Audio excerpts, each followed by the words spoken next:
Right now it's about 78 degrees, really comfortable, really nice weather, and tomorrow is going to be even better. It's going to be mostly sunny, 82 degrees with a low of 58, but we'll have those full weather updates for you later on in the 6 o'clock report.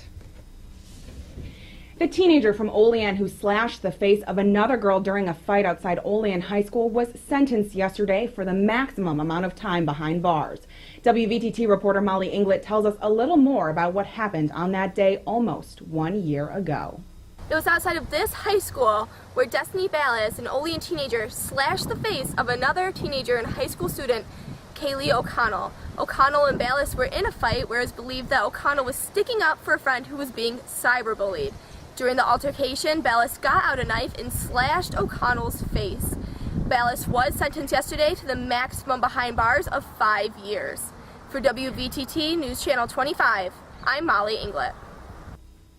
Yesterday evening around 7 o'clock at night, there was a fatal car accident in the town of Cold Springs in New York. 29-year-old Anastasia Mosier was driving when her car veered off the road and hit a telephone pole before rolling down the nearby embankment. Mosier was ejected from the SUV and was pronounced dead at the scene.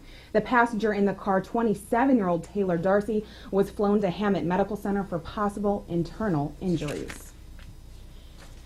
54-year-old Emily Bellows Schaefer of Florida is accused of killing a woman from McKean County. Her trial, which was supposed to take place earlier this summer, has been delayed until August 6th.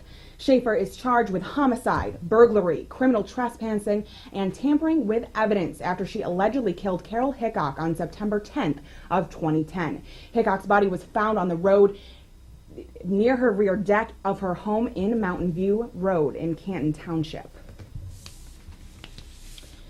It's summertime, a time to relax, take in a few rays, and forget about the rigors of life. But even summer carries a few rules that many of us abide by. But are these rules based on real science, or are they just myths? In today's Health Minute, Susan Hendricks sorts it all out. Wait to go into the pool after you eat. Don't swallow seeds from watermelons. All good summer health tips. Or are they?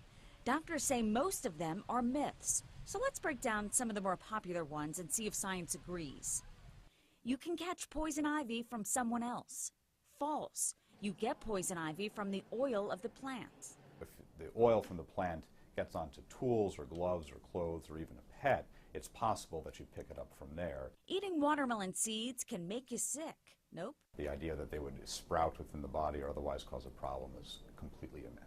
Tanning one time in a tanning bed can protect you from the sun's damaging rays. No way. Tanning doesn't protect you against developing skin cancer. Tanning doesn't protect the skin particularly well from the sun's rays. You should wait 30 minutes after you eat to go back into the pool. This one depends. The digestive process, it requires blood flow to the stomach, and if you essentially distract your stomach by exercising, leading the blood flow to the muscles instead of the stomach, you might get some stomach cramps. And going in and out of air conditioning can cause you to catch a cold. Cold air indoors in the summer does not cause colds. Viruses cause colds. Best advice for a safe summer? Doctors say use common sense. For today's Health Minute, I'm Susan Hendricks.